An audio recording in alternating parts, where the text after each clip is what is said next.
Hello students, I hope you all must be good and fine.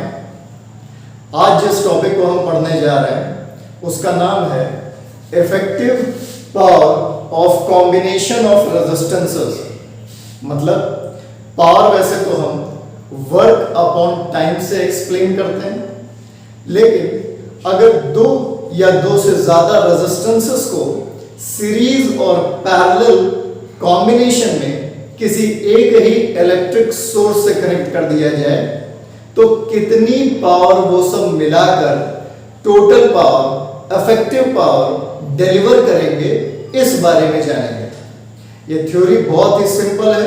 आगे इस video में हम ये भी जानेंगे कि बहुत पॉपुलर क्वेश्चंस जो कि बोर्ड में और अक्सर कंपटीशन में भी थोड़ा घुमा के पूछे जाते हैं कि 60 वॉट का बल्ब 100 वॉट के बल्ब को अगर आप किसी एक सिंगल सोर्स से कनेक्ट कर दें सीरीज या पैरेलल में तो कौन ज्यादा ग्लो करेगा, कौन ज्यादा ब्राइट होगा, कौन पहले फ्यूज होगा, ये सब भी हम आज के वीडियो में समझेंगे।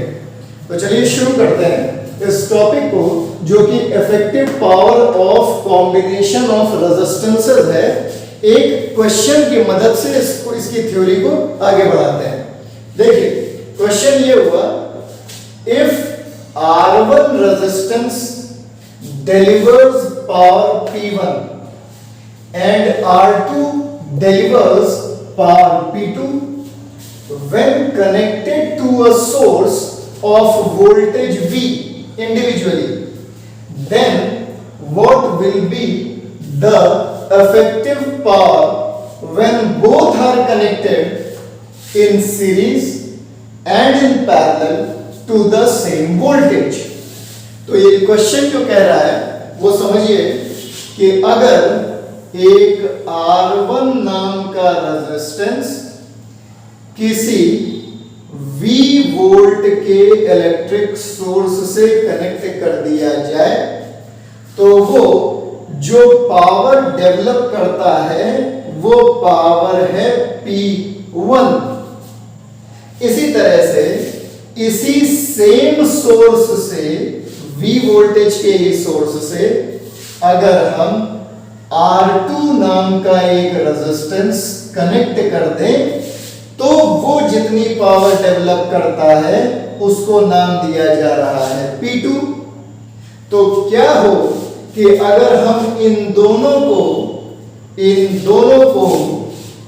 नंबर 1 सीरीज में, मतलब R1 और R2 को सीरीज में इस तरीके से इस सेम वोल्टेज से कनेक्ट कर दे V वोल्ट से, मतलब सीरीज कॉम्बिनेशन में, और हम इस R1 और इस R1 और R2 को सेम वोल्टेज से पैरेलल में कनेक्ट कर दें तो ये इस केस में मिलाकर कितनी पावर डेवलप करेंगे, ये है तुम्हारा क्वेश्चन।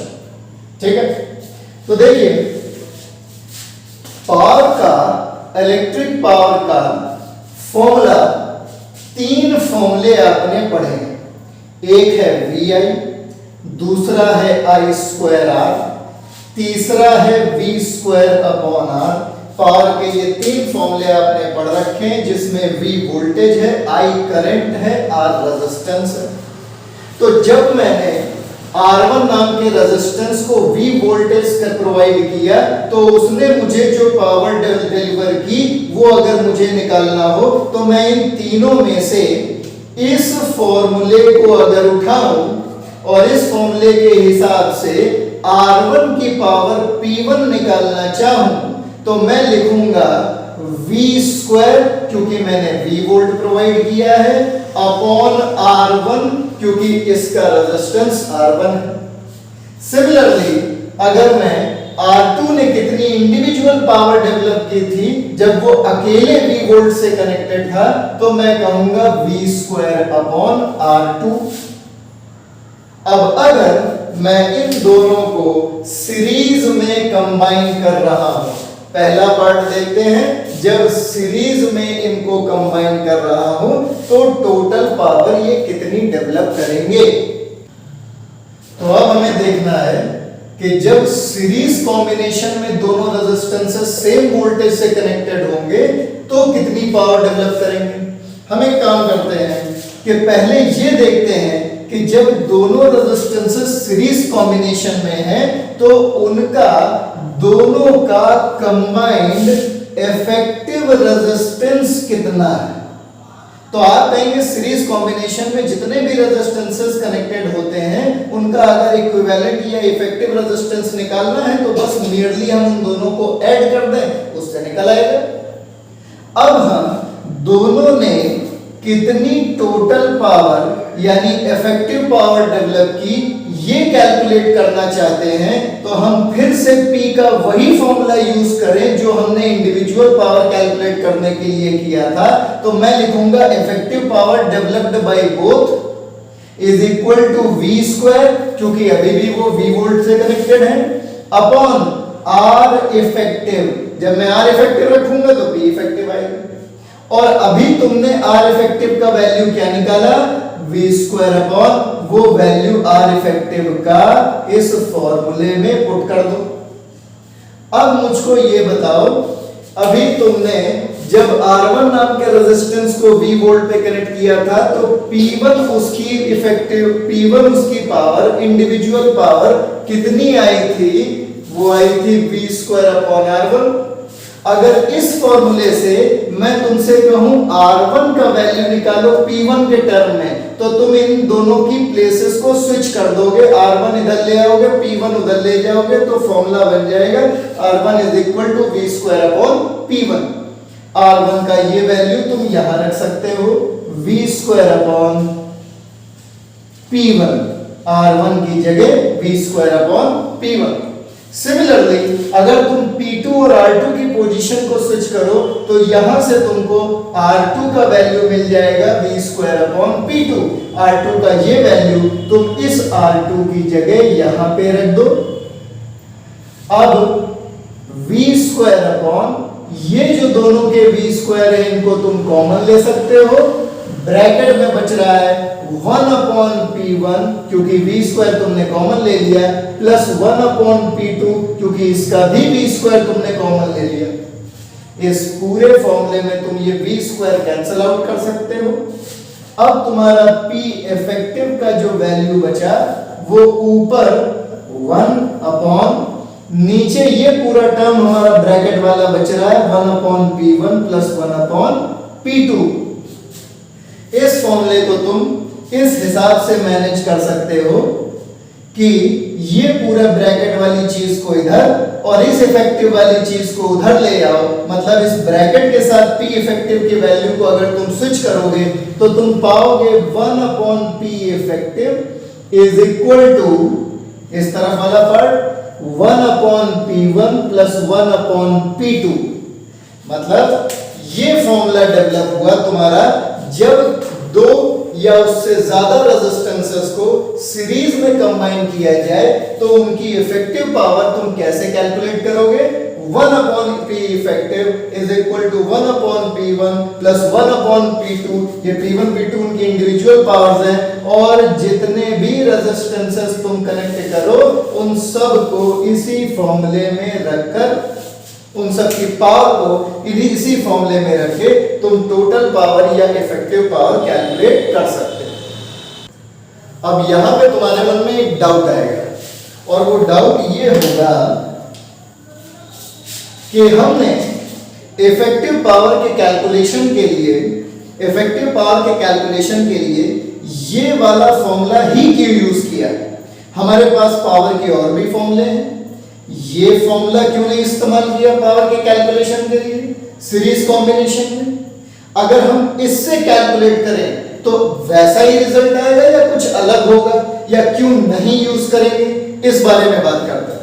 देखो मान लिया हमने इफेक्टिव पावर के कैलकुलेशन के लिए, इफेक्टिव पावर के कैलकुलेशन के लिए सीरीज कॉम्बिनेशन में ये फॉर्मूला निकाला होता I स्क्वायर और R, जिसमें मैं R की जगह R इफेक्टिव रख दूं। जैसे मैंने यहां पे रखा था v square upon r effective, तो इफेक्टिव पावर आ गई थी। वैसे मैं इस फॉर्मूले के हिसाब से इफेक्टिव पावर कैलकुलेट करने जाऊं और r इफेक्टिव रख दूं और फिर मैं p effective is equal to i square, इस r इफेक्टिव की जगह वही जो सीरीज कॉम्बिनेशन में मैंने दोनों का इफेक्टिव रेजिस्टेंस निकाला वो वैल्यू अगर रख दूं और फिर i square r1 plus i square r2 लिखकर फिर उसके बाद इसकी जगह में p1 और इसकी जगह में p2 लिख दूं तो मेरा इफेक्टिव पावर का जो फॉर्मूला अब आ रहा है वो P1 plus P2 plus P3 plus so on, जितने भी रेजिस्टेंसेस कनेक्टेड हो ऐसा आ रहा। जबकि अभी अभी हमने सीरीज में ये फॉर्मूला डेवलप किया, ये दोनों अलग फॉर्मूले हुए। अब कंफ्यूजन ये क्रिएट हो रहा है कि मैं इस फॉर्मूले के हिसाब से इफेक्टिव पावर निकालूं सीरीज कॉम्बिनेशन में या इस फॉर्मूले के हिसाब से इफेक्टिव पावर निकालूं सीरीज कॉम्बिनेशन में। तो मैं तुमको बताऊं कि बेटा फॉर्मूला तो तुमको यही यूज करना है, ये फॉर्मूला सीरीज कॉम्बिनेशन में गलत होगा। क्यों गलत होगा उस बारे में बात करते हैं। देखिए आ जाते हैं शुरुआती थ्योरी पे। जब हमने रेजिस्टेंस R1 को V वोल्ट से कनेक्ट किया था तो माना ओम्स लॉ के अकॉर्डिंग I जो कि करंट है, अगर इस सर्किट में मैं तुमसे पूछूं कितना करंट रहा तो तुम ओम्स लॉ के अकॉर्डिंग कहोगे I is equal to V by R। अब क्योंकि वोल्टेज तो V है लेकिन रेजिस्टेंस तो R1 है, तो यहां पे जो करंट फ्लो कर रहा है वो है V अपॉन R1। इसी तरह से मैं अगर यहां पर तुमसे कहूं कि V ने कितना करंट दिया R2 नाम के रेजिस्टेंस को, तो फिर से ओम्स लॉ लगाया I is equal to V upon, अब मैं R2 लिख दूं। तो अब तुम इन दोनों वैल्यूज को देखो V अपॉन R1 और V अपॉन R2, जिनमें से V कॉमन है, दोनों के R1 R2 अलग हैं, तो क्या दोनों में करंट सेम रहेगा? नहीं, दोनों में करंट अलग अलग रहेगा। और जब दोनों में करंट अलग अलग रहेगा तो अब तुम इनकी इंडिविजुअल पावर भी इसी फॉर्मूले से कैलकुलेट करो, ना कि V स्क्वायर अपॉन R1 से।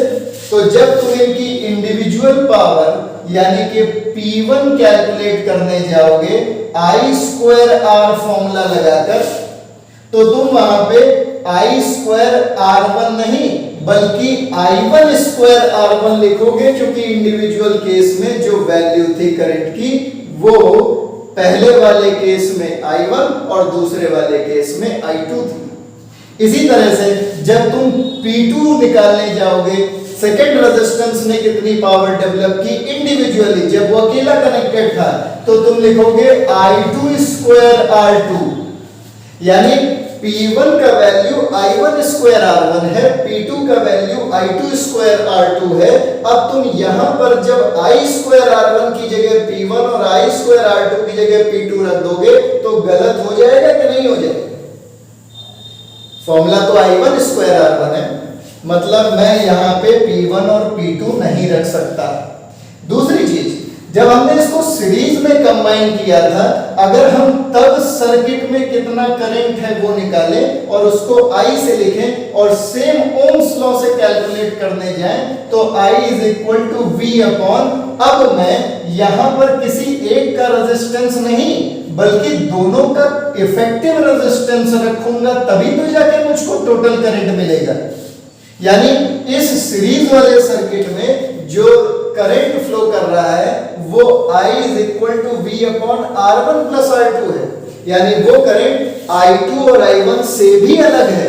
कहने का मतलब ये कि I1 is not equal to I2 and is also not equal to I।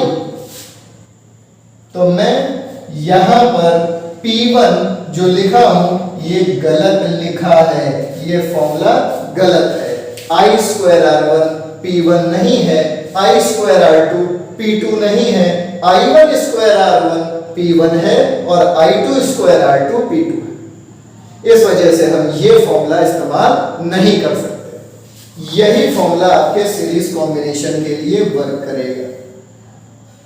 अच्छा, तीसरा वाला ये देखो, इस फॉर्मूले को इस्तेमाल करके अगर हम इफेक्टिव पावर कैलकुलेट करना चाहें तो हम कहेंगे ठीक है, P effective is equal to V into I।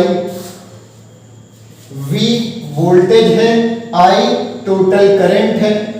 अब तुम यहां पर P effective is equal to V into I का वैल्यू जो तुम निकाले हो वो अगर यहां पे रख दोगे I की जगह, तो ultimately V into V square upon R1 plus R2, P effective का वही फॉर्मूला आ जाएगा जो तुम यहां पर P इफेक्टिव का फॉर्मूला बनाए थे।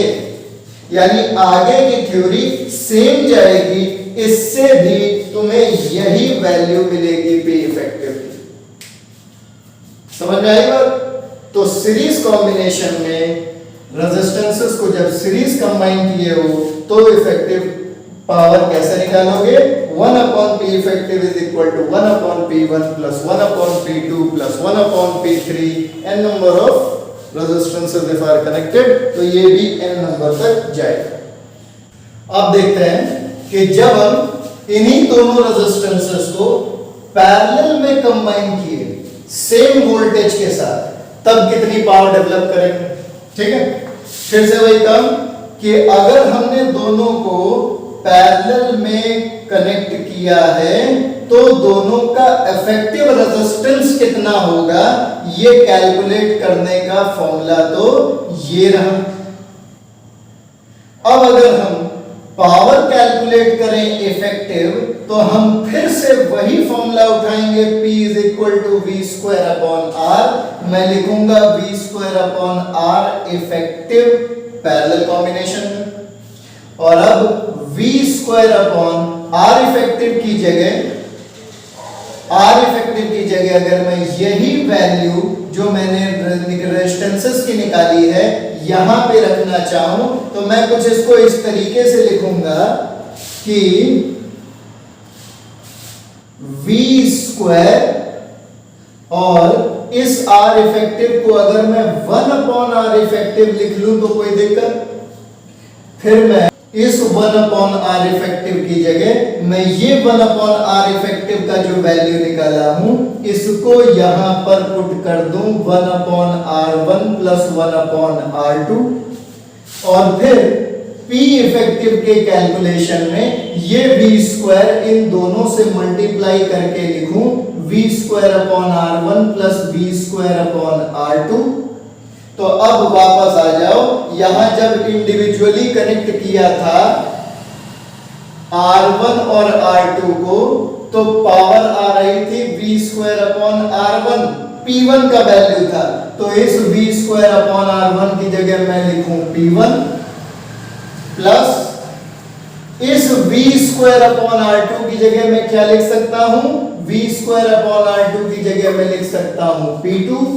तो मेरा इफेक्टिव पावर का फॉर्मूला आ चुका है P1 प्लस P2। इसका मतलब है कि अगर रेजिस्टेंसेस पैरेलल में कंबाइंड हो तो उनकी इफेक्टिव पावर तुम इस फॉर्मूले से निकाल सकते हो। ठीक है, तो अभी आपने सीखा कि जब आप दो रेजिस्टेंसेस या दो से ज्यादा रेजिस्टेंसेस को सीरीज में कनेक्ट करें या पैरेलल में कनेक्ट करें तो वो टोटली इफेक्टिव पावर कितनी जनरेट करेंगे। अब ये जानिए कि सीरीज कॉम्बिनेशन में जब आपने दो रेजिस्टेंसेस को जो कि R1 और R2 है V वोल्ट से कनेक्ट कर रखा है, तो इंडिविजुअली ये कितनी पावर जनरेट करेंगे, एक्चुअल पावर कितनी जनरेट करेंगे। जब R1 नाम के रेजिस्टेंस को आप V वोल्ट प्रोवाइड किए थे तो ये पावर दे रहा था V स्क्वायर अपॉन R1। इसी तरह से जब आप R2 नाम के रेजिस्टेंस को V वोल्ट प्रोवाइड किए थे तब ये पावर दे रहा था P2 is equal to V square upon R2। और जब आप इन दोनों को सीरीज कॉम्बिनेशन में कंबाइन किए तो इसकी इफेक्टिव पावर इस फॉर्मूले से आपने निकालनी है। ये फॉर्मूला आपने डेवलप किया था। लेकिन अब आपसे पूछा जा रहा है कि जब V वोल्टेज आपने दोनों को प्रोवाइड किया सीरीज में तो एक्चुअली इन्होंने कितनी इंडिविजुअल पावर डेवलप की। मान लिया R1 ने जो इंडिविजुअल पावर डेवलप की वो P1 डैश और R2 ने जो डेवलप की वो P2 डैश से दिखाई। और पावर का I स्क्वायर R वाला फॉर्मूला यूज करें। अगर इस बैटरी से इस सेल से I नाम का करंट बाहर आया तो सीरीज कॉम्बिनेशन की ये खासियत होती है कि वो सारे रेजिस्टेंसेस में सेम करंट रहेगा। मतलब R1 में भी यही करंट जाएगा और R2 में भी यही करंट जाएगा। तो मैं P is equal to I square R वाला फॉर्मूला ही उठा रहा हूं अपनी एक्चुअल पावर को निकालने के लिए कि R1 रेजिस्टेंस ने कितनी एक्चुअल पावर दी। तो P1 dash is equal to I square जो मेजर करंट है सर्किट का मल्टीप्लाइड बाय R1। ये मेरी हो गई individual actual power generated by R1। इसी तरह से अगर मैं P2 डैश निकालूंगा तो मैं लिखूंगा आई स्क्वायर R2। यहां से एक्चुअल पावर कैलकुलेट करूंगा। ठीक है, अब देखिए यहां से अगर आप देखें तो आपकी जो एक्चुअल पावर है वो R1 यानी उसके रेजिस्टेंस से कैसे रिलेशन में है, डायरेक्टली प्रोपोर्शनल है। मतलब अगर R1 का वैल्यू ज्यादा होगा तो उसकी एक्चुअल पावर भी ज्यादा होगी। ठीक इसी तरह से P2 डैश भी R2 के डायरेक्टली प्रोपोर्शनल है। मतलब R2 का वैल्यू अगर ज्यादा है तो P2 डैश का वैल्यू भी ज्यादा होगा। अच्छा, अब एक क्वेश्चन उठाते हैं। जनरली इस तरीके का क्वेश्चन आता है कि 100 वॉट और 60 वॉट के दो बल्ब्स हैं और इन बल्ब्स को सीरीज में किसी एक वोल्टेज सोर्स से कनेक्ट कर दिया गया है। अब आपसे पूछा जाए कि दोनों में से कौन ज्यादा ब्राइट होगा, कौन ज्यादा ग्लो करेगा, तो आप तुरंत समझिए कि जिसकी एक्चुअल पावर जितनी ज्यादा होगी उसकी ब्राइटनेस, उसका ग्लो भी उतना ज्यादा होगा। तो अब आपको करना क्या है, आपको सिर्फ इतना करना है कि देखना है कि 100 वॉट वाले की एक्चुअल पावर ज्यादा है या 60 वॉट वाले की एक्चुअल पावर ज्यादा है सीरीज कॉम्बिनेशन में। अब ये कैलकुलेट करने का तरीका क्या है, थ्योरी यहां से उठाओ कि ये जो फॉर्मूला आपने देखा P1 is equal to V square upon R1, इस फॉर्मूले के हिसाब से जब R1 अकेले कनेक्टेड था V सोर्स से तब उसकी पावर P1 थी और वो उसके रेजिस्टेंस यानी R1 के साथ कैसे रिलेटेड थी, इनवर्सली रिलेटेड थी। मतलब जिसकी इंडिविजुअल पावर या रेटेड पावर जितनी ज्यादा होती है उसका रेजिस्टेंस उतना कम होता है। तो यहां से अगर देखा जाए तो इसका मतलब if P1 is greater than P2, अगर P1 P2 से ज्यादा है तो उसका मतलब उसका R1 is less than R2। मतलब क्योंकि P1 R1 के इनवर्सली रिलेटेड है तो रेटेड पावर उसके रेजिस्टेंस से इनवर्सली रिलेटेड होती है। मतलब अगर P1 का वैल्यू दो बल्ब में से 100 वॉट और 60 वॉट में से अगर 100 वॉट की पावर ज्यादा है तो उसका रेजिस्टेंस कम होगा 60 वॉट से। ये रेटेड पावर का रिलेशन हो गया। और एक्चुअल पावर का क्या रिलेशन है, एक्चुअल पावर का रिलेशन है कि एक्चुअल पावर रेजिस्टेंस के डायरेक्टली प्रोपोर्शनल है। मतलब जिसका रेजिस्टेंस जितना ज्यादा उसकी एक्चुअल पावर भी उतनी ज्यादा। मतलब अगर R1 is less than R2 तो इसका मतलब P1 डैश भी कम होगा P2 डैश से, क्योंकि रेजिस्टेंस R2 का ज्यादा है तो एक्चुअल पावर भी R2 की ज्यादा होगी, जबकि रेटेड पावर जो थी वो उसकी कम थी। ये रिलेशन समझिए। इसका मतलब ये हुआ कि अगर power of 100 what bulb rated power ज्यादा है 60 वॉट से, रेटेड पावर ज्यादा है 100 वॉट की, तो इसका मतलब रेजिस्टेंस 100 वॉट वाले का कम होगा रेजिस्टेंस 60 वॉट वाले से। और एक्चुअल पावर का कॉन्सेप्ट उल्टा जाता है। कैसे कि अगर रेजिस्टेंस 100 वॉट वाले का कम है तो उसकी एक्चुअल पावर भी, जो हम P डैश से दिखा रहे हैं, वो भी कम होगी 60 वॉट की एक्चुअल पावर से। तो अब एक्चुअल पावर जिसकी ज्यादा होगी मतलब वो उतना ज्यादा ग्लो करेगा, वो उतना ज्यादा ब्राइट होगा। तो दोनों बल्ब में 60 वॉट वाला ज्यादा ग्लो करेगा, ज्यादा ब्राइट होगा। कब? जब सीरीज में तुमने कंबाइन कर रखा है दोनों को, तब। ठीक है, ये चीज। अब देखिए, अब आप एक क्वेश्चन आपके मन में उठेगा कि हमने यहां तो ठीक है पावर जो है वो V²/R1 वाले फॉर्मूले से निकाल रखी है, तो रिलेशन इनवर्स निकल आया। लेकिन यहां पे हमने ये फॉर्मूला ही क्यों यूज किया? हमने इसका दूसरा फॉर्मूला, यानी जैसा यहां पे था वैसा ही फॉर्मूला हमने यहां पे क्यों नहीं यूज किया, इस बारे में बात करते हैं। देखिए,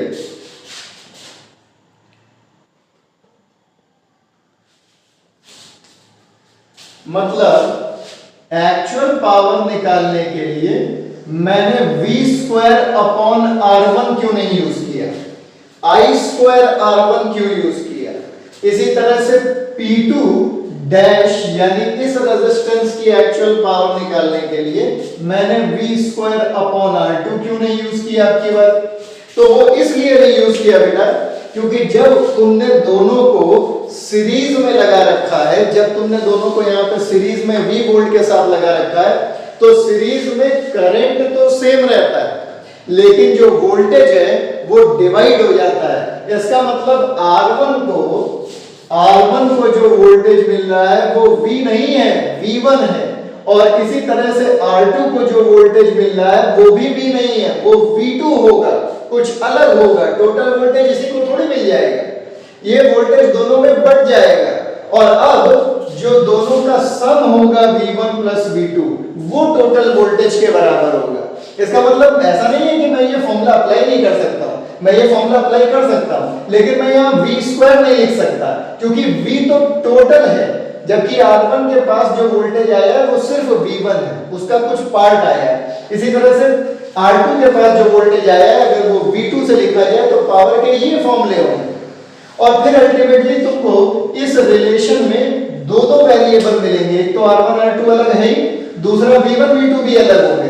तो तुम एक रिलेशन नहीं बता सकते पावर और रेजिस्टेंस के बीच में कि बस यही इनवर्स रिलेशन होगा, क्योंकि फिर तुमको V1 और V2 के भी वैल्यू को देखना पड़ेगा कि वो किस हिसाब से वेरी कर रहा है, ये चीज है। जबकि ये जो फॉर्मूला हम लोगों ने यहाँ पे यूज किया है, इधर जो तुमको दिखाई दे रहा है ये वाला, ये P1 dash is equal to I²R और I²R2। यहां पे तुम देखो करंट सेम है, तो जब दोनों का करंट सेम है तो दोनों का कंपैरिजन आसान हो गया, कंपैरिजन आसान हो गया दोनों का, कि अब ये तो चीजें सेम हो गई, जो बचा हुआ वेरिएबल है वो सिर्फ और सिर्फ R1 है और वो P1 डैश के डायरेक्टली प्रोपोर्शनल है। इस वजह से सीरीज में ये फॉर्मूला डिसाइडिंग फैक्टर होता है। क्यों? क्योंकि सीरीज में करंट चेंज नहीं होता, करंट दोनों में सेम रहता है। ठीक है, इसलिए ये फॉर्मूला हम यहाँ पे यूज नहीं कर सकते।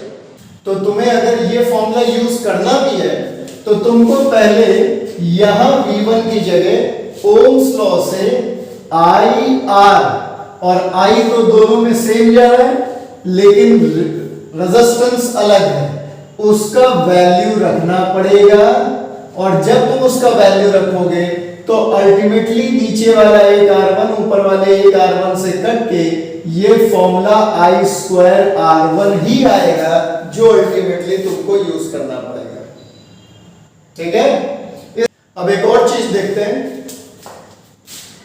हीट का एक फॉर्मूला I²RT आपने पढ़ रखा है कि कोई रेजिस्टेंस में कितनी हीट डेवलप हुई अगर I नाम का करंट उसमें T टाइम के लिए फ्लो करे तो आप देखिए, अगर मैं ये कैलकुलेट करना चाहूं कि R1 रेजिस्टेंस में कितनी हीट डेवलप हुई से H1, तो उसका फॉर्मूला मैं इस तरीके से लगाऊंगा।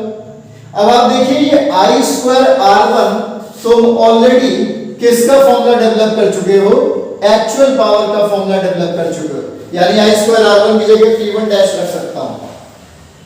यहां से आप ये पाएंगे कि सीरीज कॉम्बिनेशन में किसी रेजिस्टेंस में जो हीट डेवलप होती है वो भी उसकी एक्चुअल पावर के डायरेक्टली प्रोपोर्शनल होती है। मतलब जिसकी एक्चुअल पावर जितनी ज्यादा, उसकी हीट भी उतनी ही ज्यादा लिबरेट होगी। तो इसका मतलब अगर इस एग्जांपल पे आते हैं 100 वॉट और 60 वॉट में, 60 वॉट वाले की एक्चुअल पावर ज्यादा निकल के आई थी, इसका मतलब इसकी हीट भी 100 वॉट वाले से ज्यादा होगी, इसमें ज्यादा हीट डेवलप होगी। और जिसमें जितनी ज्यादा हीट डेवलप होती है उसका टेम्परेचर भी उतना ज्यादा होगा। मतलब it will get fuse first, वही रेजिस्टेंस, वही बल्ब, वो बल्ब सबसे पहले फ्यूज होगा जिसका रेजिस्टेंस जितना ज्यादा होगा, क्योंकि उसकी एक्चुअल पावर उतनी ज्यादा होगी, इस वजह से उसमें हीट भी उतनी ज्यादा डेवलप होगी। समझ रहे हो? तो 60 वॉट वाला पहले फ्यूज होगा। ये भी एक क्वेश्चन पूछा जाएगा तुमसे। तो देखिए, अब अगर वही दोनों रेजिस्टेंसेस पैरेलल में लगा दिए जाए तो क्या हो? जब रेजिस्टेंसेस को पैरेलल में कंबाइन किया जाता है तो सेल से निकलने वाला, सोर्स से निकलने वाला जो करंट होता है वो डिवाइड हो जाता है पैरेलल कॉम्बिनेशन में। R1 में I1 गया, R2 में I2 गया, लेकिन एक चीज डिवाइड नहीं होती, वो है वोल्टेज। वोल्टेज R1 को भी मिलेगा, वोल्टेज R2 को भी मिलेगा। सिर्फ इसीलिए हम रेजिस्टेंस के तीनों फॉर्मूलों में से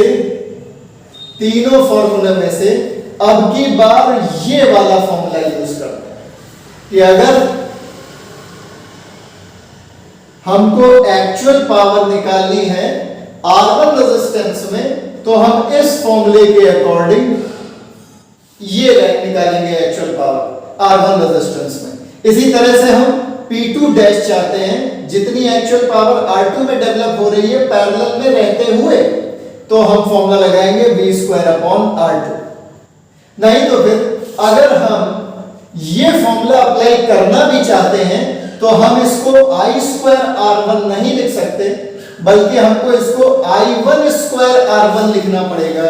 और इसी तरीके से हमें यहाँ I2²R2 लिखना पड़ेगा, क्योंकि R1 में जो करंट जा रहा है वो अलग है, R2 में जो करंट जा रहा है वो अलग है, I1 और I2। तब जाके या तो हमें उस हिसाब की पावर मिले, एक्चुअल पावर मिले। ठीक है, तो अब इस रिलेशन से अगर तुम देखो तो एक्चुअल पावर का जो रिलेशन आ रहा है रेजिस्टेंस के साथ, वो आ रहा है इनवर्स। मतलब कि रेजिस्टेंस जो ज्यादा होगा उसकी एक्चुअल पावर उतनी कम होगी पैरेलल वाले।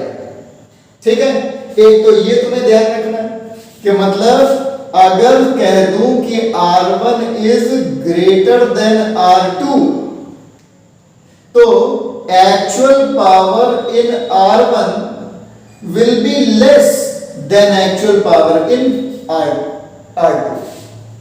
ठीक है, और इंडिविजुअल वाले केस में, रेटेड वाले केस में क्या लेके आए हो? रेटेड मतलब कि जब किसी R1 को अकेले हमने V वोल्ट से कनेक्ट किया था तो रेटेड पावर इसकी कितनी डेवलप थी? V² अपॉन R1, मतलब वो भी उसके रेजिस्टेंस से इनवर्सली रिलेटेड थी।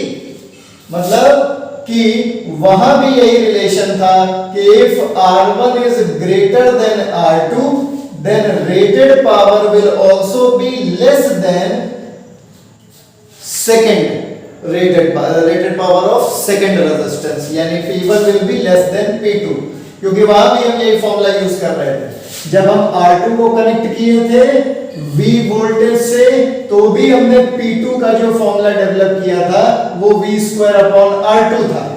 मतलब P1 R1 के इनवर्सली प्रोपोर्शनल, P2 R2 के इनवर्सली प्रोपोर्शनल। अगर R1 का वैल्यू कम है तो उसकी रेटेड पावर ज्यादा थी, है ना, और अगर R1 का वैल्यू ज्यादा है तो उसकी रेटेड पावर कम थी। वहां पे भी इनवर्स रिलेशन था, यहां पे भी इनवर्स रिलेशन है। तो अब इसको कनेक्ट कैसे करें? देखिए इस तरीके से, वही एग्जांपल की तरह लेंगे इसको। कैसे कि अगर 100 वॉट और 60 वॉट के दो बल्ब्स हैं तो ये जो लिख रहे हैं हम लोग, ये होती है रेटेड पावर। तो रेटेड पावर दोनों में से किसकी ज्यादा है? 100 वाले की ज्यादा है 60 वॉट वाले से। तो रेटेड पावर इनवर्सली रिलेटेड होती है उसके रेजिस्टेंस से। मतलब अगर 100 वॉट वाले की पावर ज्यादा है 60 वॉट से तो इसका मतलब रेजिस्टेंस 100 वॉट वाले का कम होगा 60 वॉट वाले से। इनवर्स रिलेशन होता है रेटेड पावर का रेजिस्टेंस के साथ। और एक्चुअल पावर का भी इनवर्स ही होता है पैरेलल के केस में। इसका मतलब, और इसको इनवर्स कर दो, मतलब जो 100 वोल्ट वाले की एक्चुअल पावर होगी वो ज्यादा होगी 60 वोल्ट वाले की एक्चुअल पावर से। तो ये इनवर्स रिलेशन देखते जा रहे हो कैसा है? ये रेजिस्टेंस अपने रेटेड पावर के साथ इनवर्स रिलेशन रखता है। तो 100 वॉट वाले का ज्यादा था पावर तो उसका रेजिस्टेंस कम हुआ, और यही रेजिस्टेंस एक्चुअल पावर के साथ भी इनवर्स रिलेशन रखता है। तो अगर 100 वॉट वाले का कम है रेजिस्टेंस तो उसकी एक्चुअल पावर फिर से ज्यादा होगी। इसका मतलब अब इस वाले केस में, पैरेलल वाले केस में 100 और 60 वॉट वाले बल्ब में से 100 वॉट वाला ज्यादा ग्लो करेगा, ये ज्यादा ब्राइट होगा। ठीक है। और फिर दूसरी बात क्या कि हीट कितनी डेवलप होती है? हीट, तो तुम कहोगे कि जो हीट है उसका फॉर्मूला है I²RT। ठीक है, यही तो फॉर्मूला होता है। इसका मतलब जिसकी I²R की जगह अगर मैं P रख दूं, यानी कि एक्चुअल पावर P डैश, तो यहां से तुमको पता चलेगा कि हीट एक्चुअल पावर के साथ डायरेक्ट रिलेशन रखती है। मतलब जिसकी एक्चुअल पावर ज्यादा उसकी हीट भी ज्यादा। तो ऐसे केस में फिर अगर 100 वोल्ट वाले की एक्चुअल पावर ज्यादा है 60 वोल्ट वाले से, तो हीट भी 100 वोल्ट वाले की ज्यादा होगी 60 वोल्ट वाले से। इसमें ज्यादा हीट डेवलप होगी, यानी यही फ्यूज भी पहले होगा, will get fuse first. 100 volt वाला बल्ब पैरेलल कॉम्बिनेशन में पहले फ्यूज होगा। और ये भी एक कारण है कि घरों में जो अप्लायंस कनेक्ट करे जाते हैं वो पैरेलल में कनेक्ट किए जाते हैं। ये कारण कैसे है इसको तुमको समझाता हूं। देखिए, अब तुमको समझाता हूं कि हमारे घरों में पैरेलल कनेक्शन क्यों होता है। अप्लायंसेस जो कनेक्ट किए जाते हैं वो पैरेलल में क्यों कनेक्ट किए जाते हैं। इसको एक एग्जांपल से समझेंगे, और उससे पहले ये रिलेशन अपने दिमाग में रखना कि रेटेड पावर जिसकी ज्यादा होती है उसका रेजिस्टेंस उतना कम होता है। इसका मतलब तुम्हारे घर में जितने अप्लायंसेस लगे हैं उसमें से जिसकी पावर ज्यादा है, जिस पे लिखा है ये 1000 वॉट का है, ये 1500 वॉट का है, तो इसका मतलब 1500 वॉट वाले का रेजिस्टेंस उतना कम होगा 1000 वॉट वाले से। ठीक है, तो अब इस चीज को अपने दिमाग में रखेंगे और अब मान लेते हैं कि हमारे घर में 3 जो है वो अप्लायंसेस लगे हुए हैं। सपोज ये पहला वाला, इसका वोल्टेज सबसे ज्यादा है, इसमें रेट सबसे ज्यादा लिखा हुआ है, और इसका जो रेजिस्टेंस है इसका मतलब वो सबसे कम है, 1 ओम मान लेते हैं। इसी तरह से दूसरा अप्लायंस है, इसका वोल्टेज जो है वो इस वाले से थोड़ा कम है, मतलब इसका रेजिस्टेंस थोड़ा ज्यादा होगा, 10 ओम मान लेते हैं। इसी तरह से तीसरे वाले का रेजिस्टेंस मान लेते हैं 100 ओम, इसका वोल्टेज सबसे कम है। ध्यान रखना, अगर मैं इसको R1 बोल दूं, इसको R2 बोल दूं और इसको R3 बोल दूं, तो ध्यान रखना कि R1 R2 से कम है, R2 R3 से कम है, मतलब R1 is less than R2 and R2 is less than R3। इसका मतलब इनका जो पावर है वो रिवर्स में चल रहा है कि P1 is greater then P2 and P2 is greater then P3। Rated power की बात हो रही है, एक्चुअल पावर की नहीं। ठीक, और इनको जाके हमने कनेक्ट कर दिया है किसी सोर्स से, सपोज 100 वोल्ट के एक सोर्स से इसको कनेक्ट कर दिया, पैरेलल में कनेक्टेड है तीनों। ठीक है, तो अब अगर हम तुमसे ये कहें कि इस 100 वोल्ट से कितना करंट निकल के आया, ठीक है, मान लो तुम्हारे घर में ये कनेक्टेड है, ये सारे के सारे, और कनेक्शन जो है वो किसी एक डेफिनेट वोल्टेज पे है। जैसे तुम्हारे घरों में तो 220 वोल्ट होता है, ठीक है, मान लो ऐसा करता हूं कि 220 वोल्ट पे जब ये कनेक्टेड हैं तब तो सब बढ़िया चल रहे हैं, तीनों अप्लायंसेस ठीक ठाक चल रहे हैं, लेकिन एकदम से ज्यादा वोल्टेज हो गया, वोल्टेज फ्लक्चुएट किया और ये वोल्टेज बढ़ के हो गया 300 वोल्ट। कितना हो गया? 300 वोल्ट। अब 300 वोल्ट पे मैं तुमसे कहूं करंट कितना हुआ होगा, तो तुम कहोगे कि पहले इन तीनों का इक्विवेलेंट निकाल लेते हैं, इफेक्टिव रेजिस्टेंस निकाल लेते हैं। तो इनका इफेक्टिव रेजिस्टेंस आएगा 1/R1 + 1/R2 + 1/R3। इसी तरह से निकालोगे क्योंकि पैरेलल में कनेक्टेड है, यही फॉर्मूला लगाओगे। अब यहां से जब तुम इफेक्टिव रेजिस्टेंस कैलकुलेट करने जाओगे तो R1 की जगह लिखोगे 1 ओम, R2 की जगह लिखोगे 10 ओम और R3 की जगह लिखोगे 100 ओम।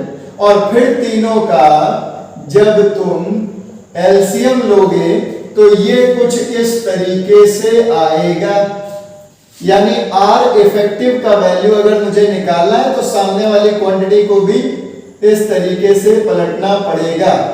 और अगर मैं इसका वैल्यू निकालूं तो वो वैल्यू तुम्हारा 100 डिवाइडेड बाई 111 और ये आ रहा है 0.9009 ओम। ये इफेक्टिव रेजिस्टेंस है तुम्हारे तीनों अप्लायंसेस का, पूरे सर्किट का इफेक्टिव रेजिस्टेंस आ गया।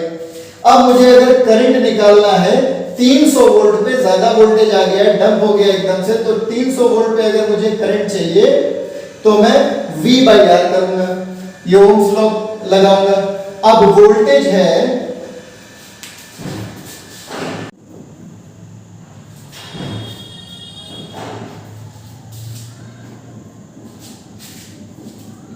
तो अब अगर मुझे टोटल करंट चाहिए तो मैं इस R इफेक्टिव को इस वोल्टेज में कर दूंगा डिवाइड, यानी 0.9009 इस तरीके से। मतलब अब करंट आ चुका है तुम्हारा, जो सर्किट में करंट है दैट इज 0.9009, ये हो गया करंट तुम्हारा 33.003 एम्पियर। इतना ज्यादा करंट तुम्हारे सर्किट में आ चुका है 300 वोल्ट होने की वजह से। ठीक है, अब तुम देखो कि पैरेलल कॉम्बिनेशन में तुमने क्या सीखा है?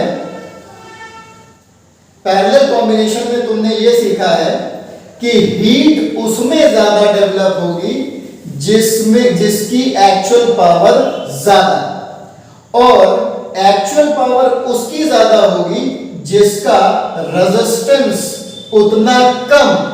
इसका मतलब जब ये सेफ लिमिट से ज्यादा करंट डंप होगा तुम्हारे घर के सर्किट में, तो जिसका रेजिस्टेंस सबसे कम है यानी 1 ओम वाला, इसमें सबसे ज्यादा हीट डेवलप होगी और यही सबसे पहले फ्यूज हो जाएगा।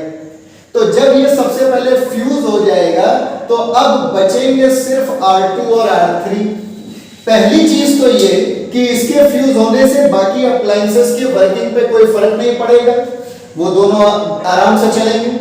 और दूसरी चीज ये कि अब जो तुम्हारे सर्किट में करंट है उसको इस तरीके से मैनेज होना पड़ेगा, यानी अब जो करंट आएगा सर्किट में वो V अपॉन R इफेक्टिव जब तुम निकालने जाओगे 300 अपॉन R इफेक्टिव, तो अब R इफेक्टिव इतना नहीं बल्कि अब सिर्फ 2 रेजिस्टेंसेस बचे हैं। तो पैरेलल में अब R इफेक्टिव तुम कैसे कैलकुलेट करोगे? अब केवल 10 और 100 ओम के रेजिस्टेंसेस बचे हैं, यानी 10 into 100 अपॉन 10 प्लस 100, वही फॉर्मूला लगाया 1 upon R1 plus 1 upon R2। Suppose यहाँ पे पहला वाला तो फ्यूज हो चुका है, वो चला गया, सिर्फ इतना फॉर्मूला लगाया है। तो अब इतने फॉर्मूले से जब R इफेक्टिव तुम कैलकुलेट करोगे तो वो होगा 1000 अपॉन दिस 100 प्लस 10, 110। और अब जब तुम इसको कैलकुलेट करो तो ये आएगा तुम्हारा 9.09 इफेक्टिव वैल्यू। अब बची तुम्हारे रेजिस्टेंस की 9.0909 ओम। और तो अब बचे R इफेक्टिव, मतलब बचे हुए 2 रेजिस्टेंसेस का जो इफेक्टिव वैल्यू है वो ये आया।